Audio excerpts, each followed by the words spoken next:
고린도후서 6장 11절에서 18절. 고린도인들이여, 너희를 향하여 우리의 입이 열리고 우리의 마음이 넓어졌으니 너희가 우리 안에서 좁아진 것이 아니라 오직 너희 심정에서 좁아진 것이니라. 내가 자녀에게 말하듯 하노니 보답하는 것으로 너희도 마음을 넓히라. 너희는 믿지 않는 자와 멍에를 함께 매지 말라. 의와 불법이 어찌 함께하며 빛과 어둠이 어찌 사귀며 그리스도와 벨리알이 어찌 조화되며 믿는 자와 믿지 않는 자가 어찌 상관하며 하나님의 성전과 우상이 어찌 일치가 되리요. 우리는 살아계신 하나님의 성전이라. 이와 같이 하나님께서 이르시되 내가 그들 가운데 거하며 두루 행하여 나는 그들의 하나님이 되고 그들은 나의 백성이 되리라. 그러므로 너희는 그들 중에서 나와서 따로 있고 부정한 것을 만지지 말라. 내가 너희를 영접하여 너희에게 아버지가 되고 너희는 내게 자녀가 되리라. 전능하신 주의 말씀이니라 하셨느니라.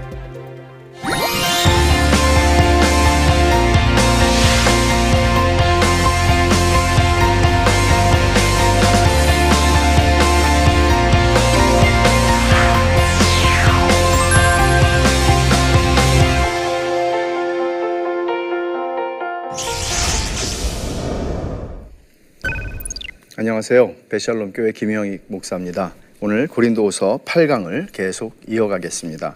거룩함을 이루어가는 교회라고 하는 제목으로 본문은 6장 3절부터 7장 1절을 다루도록 하죠. 오늘 여러분들이 강의를 들으시면서 두 가지 포인트를 유념하십시오. 첫째는 하나님의 복음의 역설을 이해하는 겁니다. 이거는 처음 나오는 게 아니죠. 고린도후서에 내내 계속되는 주제입니다. 복음의 역설. 이것이 어떻게 나타나는가 하는 걸 보십시오. 두 번째, 거룩한 교회의 정체성과 거룩한 교회를 이룬다는 의미를 이해하는 것 중요합니다. 우리는 신자로서 다 교회에 속해 있습니다. 근데 어떻게 하나님이 요구하시는 거룩한 교회를 이루어갈 것이며 거룩한 교회를 이룬다는 게 어떤 의미인가 하는 것을 이해하셔야 합니다. 먼저 바울 사도의 자천. 계속 이 고린도후서의 배경은 당신이 진짜 사도가 맞습니까? 추천장을 가져와 보십시오 하는 얘기를 하는 것이었습니다. 근데 바울 사도는 내가 자천한다. 사실 앞에서 이렇게 얘기했죠. 너희가 바로 그리스도께서 써주신 영으로 써주신 추천장이 너희 자신이다. 그렇게 얘기를 했었어요. 근데 이제 바울 사도가 자천한다 하는 말을 6장 3절 4절에 보면 우리가 이 직분이 비방을 받지 않게 하려고 무엇에든지 아무에게도 거리끼지 않게 하고 오직 모든 일에 하나님의 일꾼으로 자천하여, 그렇게 바울 사도는 자신을 설명합니다. 바울 사도가 이제 자기의 개인적인 경험들을 좀 나열하기 시작하는데 이것은 거짓 교사들에게 이끌려서 바울 사도에게 의문과 적대감을 드러내는 사람들이 하나님과 화목하게 하고자 내가 하나님과 함께 일하는 자로서 또 그리스도의 사신으로서 권면하는 내용들을 주는데 자기 얘기를 많이 꺼내고 있어요. 너희가 나를 1년 6개월 동안 봤잖아. 그리고 그 이후에도 너희들은 내가 어떤 삶을 살고 있는지를 알고 있잖아. 그러면서 바울 사도는 자기의 삶을 좀 얘기를 합니다. 그래서 여기서 바울 사도가 얘기하는 거는 말씀은 상관없고 교리는 상관없고 사람이 진실하게 살면 돼, 그런 차원의 얘기를 하는 게 아니라 바울 사도는 내가 너희들에게 가르치는 복음 그리고 하나님의 말씀의 진리와 내 삶이 다르지 않다 하는 것을 얘기를 하는 겁니다. 삶과 신앙, 삶과 교리는 분리되지 않습니다. 교리를 기독교의 영혼이라고 표현하기도 합니다. 그러니까 신앙은, 여러분, 믿음이라는 것은 지식과 별개로 갈 수가 없죠. 왜냐하면 무엇을 믿는다 그러면 그 믿음의 내용이 있어야 되잖아요. 예수님을 믿는다. 그러면 예수님이 어떤 분이신지를, 어떤 일을 하셨는지를, 그리고 어떻게 그 일들이 일어났는지, 어떻게 예언되어 왔고 약속되어 왔는지, 그리고 그것을 어떻게 끝내실 것인지에 대한 내용이 있어야 된단 말이에요. 그리고 그분이 어떤 분이신지, 하나님은 어떤 분이시고 예수님은 어떤 분이시고 성령님은 어떤 분이신지, 이 하나님을 아는 지식이 없는 신앙은, 여러분, 누구를 믿는데 그 사람을 알지도 못하고 믿는 게 그게 무슨 믿는 거겠어요? 믿음이라는 것은 지식을, 알을 전제로 하는 것입니다. 그런 의미에서 신앙은 교리에 대한 지식, 그러니까 교리와 삶과 신앙 분리될 수가 없어요. 그러니까 참된 신앙은 언제나 교리를 삶으로 드러내는 것입니다. 믿는다고 하지만 머리로는 다 동의하고 신학적으로 다 얘기하지만 실제로 그 삶은 그가 가르치고 그가 믿는 것과 전혀 다른 삶이라면 그걸 어떻게 믿을 수 있습니까? 그래서 바울 사도는 이런 얘기를 지금 합니다. 복음사역자의 태도에 대해서 또 얘기를 하고 있습니다. 6장 3절을 보시면은 우리가 이 직분이 비방을 받지 않게 하려고 무엇에든지 아무에게도 거리끼지 않게 하고, 바울 사도는 자기가 받은 직분, 이 새 언약의 직분이에요. 이 직분이 비방을 받지 않게 하려고. 바울 사도가 지금 비방을 받고 있잖아요. 일구이연하는 사람이다, 저 사람 돈 좋아하는 사람이다, 뭐 별의별 소리들을 다 비난을 받고 있어요. 근데 바울이 비방을 받는 바람에 직분도 비방을 받는 거예요. 그러니까 이게 이제 일종의 딜레마인데, 여러분들이 그거 많이 느끼실 텐데, 목사가 싫으면 신앙생활 하기가 힘들어요. 목사가 싫으면 아무리 설교를 은혜롭게 해도 은혜가 잘 안 돼요. 지금 바울이 지금 거기 딱 걸려 있는 거예요. 나를 싫어하니까 내가 전한 복음도 못 받아들이는 거예요. 그리고 이상한 거짓 교사들은 막 좋다고 그러고 따라다니는데, 그 사람들 그렇게 하니까 그 사람들이 무슨 말을 하든지 다 받아들이는 거예요. 그러니까 이런 상태에서 바울은 내 이 직분이 비방을 받지 않게 하려고 내가 지금 너희에게 뭔가를 말하려고 하는데 거리낌이 없도록, 그 자기 삶의 얘기를 하는 거예요. 그러면서 바울 사도는 이제 크게 그 많이 견디는 것이라고 하는 표현을 쓰는데요.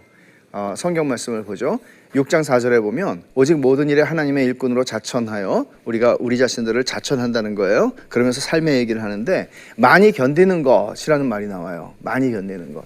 이거는 이제 여기서 쭉 얘기하려고 하는 목록들이 많이 나오는데 그것의 주제예요. 많이 견디는 것. 그러니까 자기가 지금까지 견디고 살아왔다는 거예요.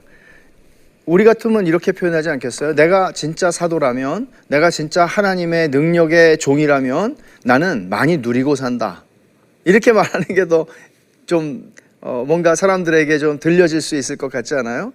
근데 바울은 그런 것들을 얘기하지 않고 많이 견디는 것, 내가 지금까지 견디고 살아왔다, 내 삶을 너희가 모르는 바가 아니다 하면서 자기 얘기를 좀 해요. 많이 견딘다는 거 전부 왜 견디는 거예요? 바울이 얘기하는 초점을 놓치지 마세요. 복음 때문에 견디는 거예요. 그리스도 때문에 견디는 거예요. 지금까지 얘기하고 있던 복음이 너희를 변화시킨 삶의 목적이 바뀌었고 관점이 바뀌었고, 그래서 내가 복음 때문에 견딜 수 있어. 그 얘기를 하는 거예요.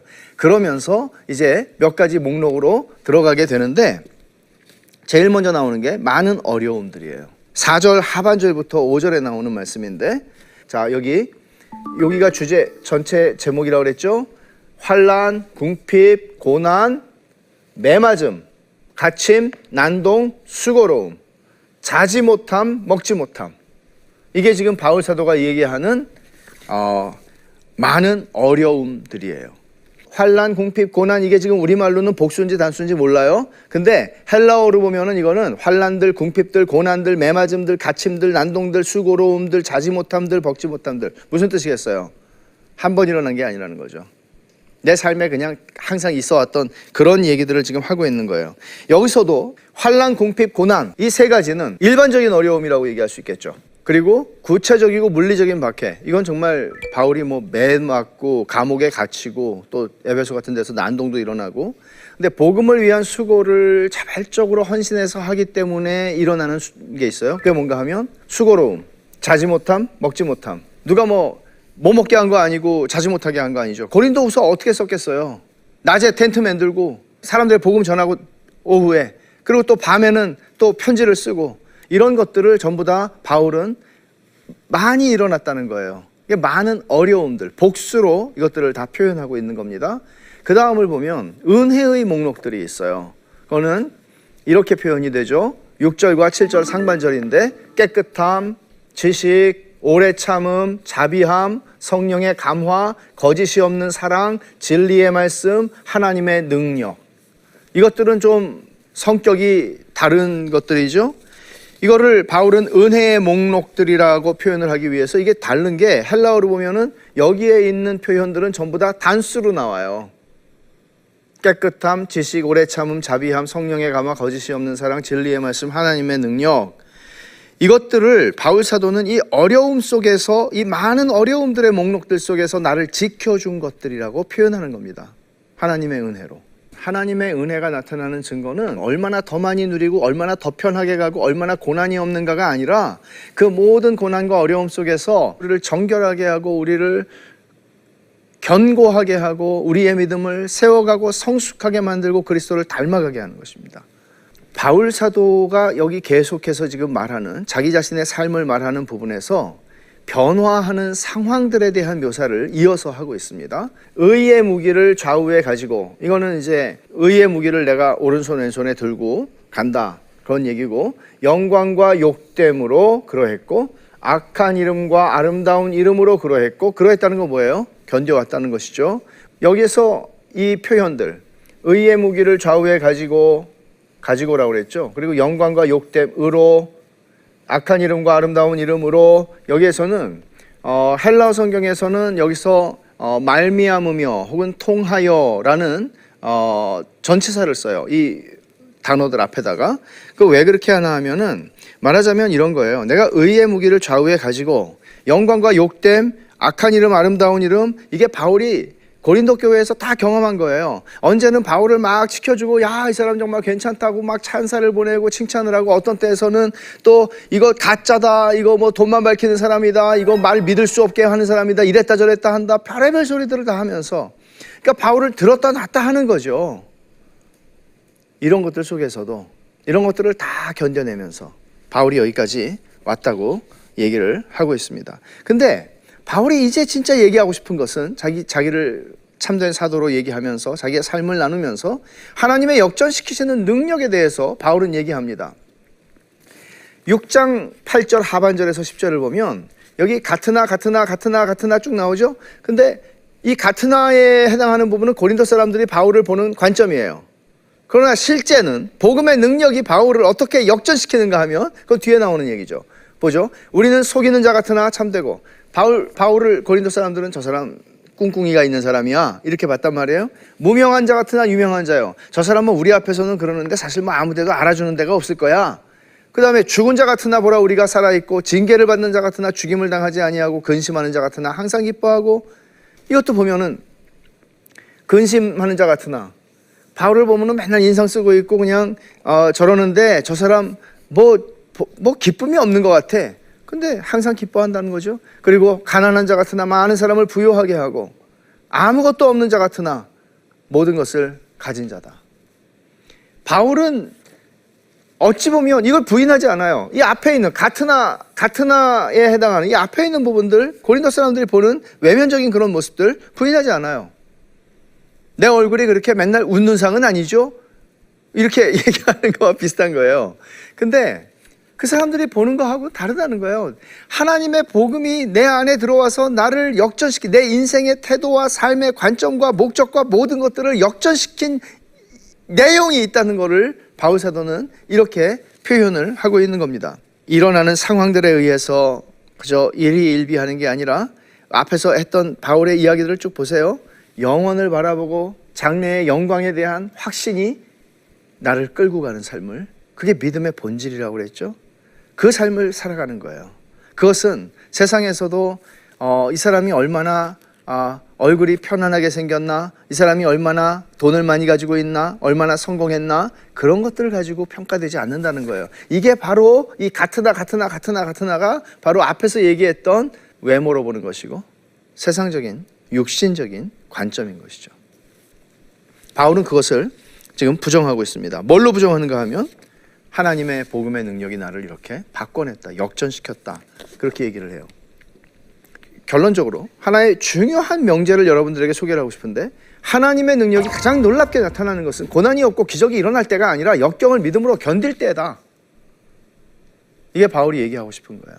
여러분이 만약에 이런 것들을 오해하게 되면, 예수님을 믿는 거는 그냥 잘 되고 뭐 그냥 고생 안 하고 이런 거다라고 오해하면 하나님을 믿을 수가 없어요. 그건 철로역정에 나오는, 맨 앞에 나오는 그 유순과 같은 사람이죠. 휘둘리는 사람인데 가다가 늪을 만나니까 절망의 늪 앞에서 빠져가지고 화내고 돌아가는 거죠. 기독교를 그렇게 오해하면 믿을 수가 없습니다. 바울 사도는 이렇게 자기 얘기를 하면서 이제 나를 용납하라고 고린도 사람들에게 부탁합니다. 11절에서 13절을 보면 고린도인들이여 너희를 향하여 우리의 입이 열리고 우리의 마음이 넓어졌으니 너희가 우리 안에서 좁아진 것이 아니라 오직 너희 심정에서 좁아진 것이니라. 내가 자녀에게 말하듯 하노니 보답하는 것으로 너희 마음을 넓히라. 바울의 심정이 느껴지십니까? 우리의 입이 내가 지금 너에게 말하고 있잖아. 그리고 우리 마음이 너희를 향해 넓어졌어. 우리가 좁아진 게 아니고 너희가 마음을 좁힌 거야. 나는 아비의 심정으로 너희들을 지금 자녀에게 말하듯이 말하니 너희들도 좀 응답을 해라. 그렇게 얘기를 하는 것입니다.